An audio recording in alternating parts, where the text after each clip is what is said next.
Welcome, Sagittarius. Sagittarius rising and those with their moons in Sagittarius to your Leo season energy forecast happening July 22nd to August 22nd. So as we can see, Sagittarius, the energy of Leo season is in your 9th house of expansion in some way.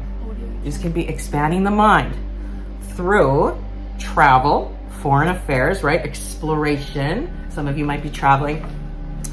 Expanding the mind through education. Some of you might be going back to school, right? College, university, higher learning, whatever. Taking a course, business course, something like that. Expansion can also come for your business by publishing. This is a good time to publish your oracle cards or find a publisher for your new book, or, get started on that, your paintings, maybe publishing some PDFs or some videos or something like that for your business online. All of that kind of stuff brings expansion. The 9th house is often about foreign affairs too, meaning that it might be time to network with those beyond the pond, so to speak. Now, we do get the full moon on July 21st, and this is in Capricorn. And Sagittarius, this is an important full moon because last month in June, we had another full moon in Capricorn, and now in July we have a full moon in Capricorn again. Yes, it does happen. And this full moon, which already means endings. Full moons mean endings, okay? An ending of a chapter, an ending of the energy. It's culminating to its highest potential.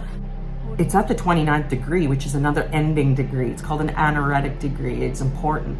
So it's an end degree. It's like double endings here in your 2nd house of income. Now, this means that usually it means that you're ending some way of income because you're starting something else. Because of the 9th house expanding your horizons, you might be ending a certain way you've been receiving income. This could be a certain job. Maybe you're changing jobs. Maybe it's like in your business, you used to sell this and now you're not selling it anymore. You decided it's not making money, so I'm not going to sell it anymore, or something like that. It could be like your investment portfolio. You decide that these certain investments are really not doing you well at all. It haven't for the past 2 years. I'm going to just put that money into the investments that are doing well. So if that's you, talk to your financial advisor. It might be a time for you to change your portfolio. The 2nd house too is like what matters to us, not just money.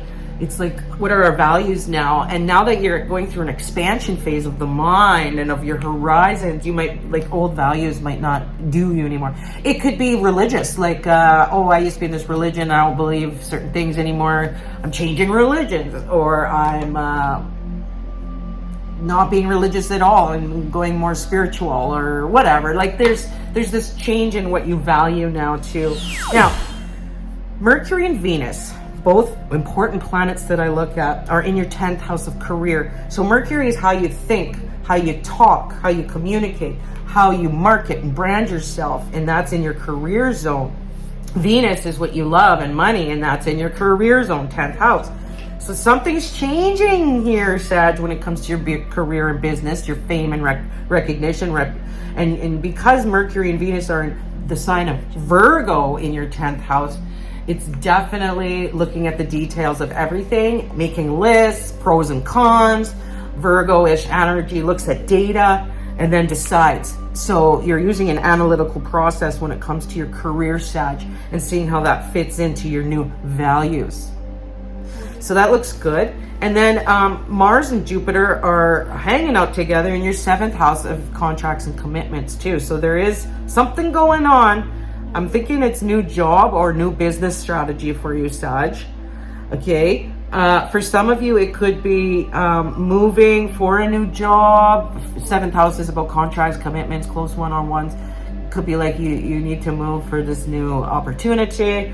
Or it could be that you're severing old ways, old business contact. Because Mars in there likes to sever. He's an Apollo planet. He's a warrior planet. And if he don't like something, he's probably going to make it go away like a warrior would, right? Kill it off. That's what a Mars would do. A Mars has that energy of go juice and warrior. So, and it wants what it wants. You don't like a certain business contract commitment that you have, partnership, something like that. So you're severing that. Mars will sever that. Or it could be that Jupiter and Mars are working together to bring about this new exciting contract, commitment, partnership, something interesting going on there. And you got the energy now to pursue it, to make the deal, the art of the deal. So as an example, you know, it's good wheeling and dealing and negotiation time. The 7th house is about your enemies, meaning that it's a good time to look at what is everybody else doing? What are my competitors doing? And getting your finger on the pulse and see how you could do it better. All right, so there we go, Sag. Now, let's look at your cards, okay? These are our cards, the Power of 8 Chakra Lenormand and the Power of 8 Chakra Oracle. They come as a set. They work together well, and I'll show you how that works. Okay, so let's take a look at your Lenormand, Chakra Lenormand cards first, okay? So let's shuffle them up. Let's knock 3 times. Let's shuffle them up. And we see 2, Tree, which is health, and the Book of Knowledge. So the Book of Knowledge is always something we learn, okay? It's a learning card. The tree usually does mean health. In some cases, it can mean just stability of a tree, right? And so there is an educational opportunity for you. It could be about your health, maybe learning about energy healing or something like that. Excuse me.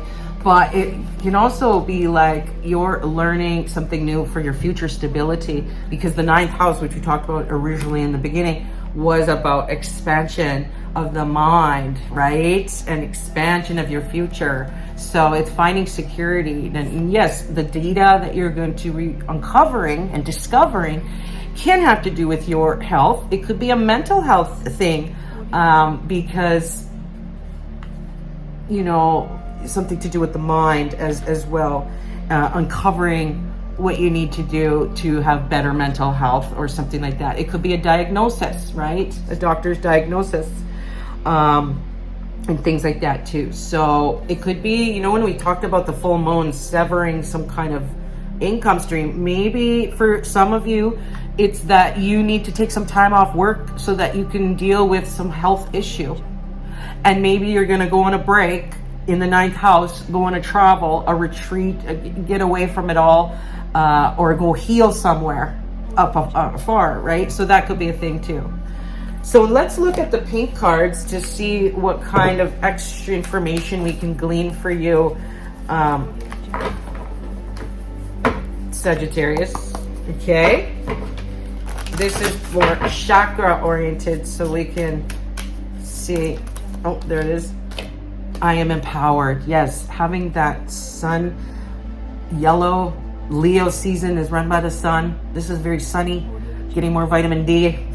Okay, but I am empowered to make these new choices. And your belief systems, basically, Sagittarius, are changing into a more empowered state, right? So listen to healing music, solfeggio music, binaural beats on YouTube, hypnosis at night, sleep hypnosis, you know, to reset the mind, to reset yourself up for success, right? I am empowered. I'm strong. I can do this. I can do anything I want, right? There's such power with that mind. We just have to sometimes reprogram that CPU, so to speak. So all this interesting stuff happening for you, Sag. Oh my gosh. I think you need to come see me for a private reading. There's just too much here. Come see me for a private reading where I dive deeper into all the different kinds of charts, you know, your Bopsy charts, your astrology chart, all sorts of things, and look at the cards and communication with spirit to help you find direction and hope and motivation and inspiration for your future, for a bright future ahead. All right? Thanks for watching, Sag, and I'll see you in the next one. Bye for now.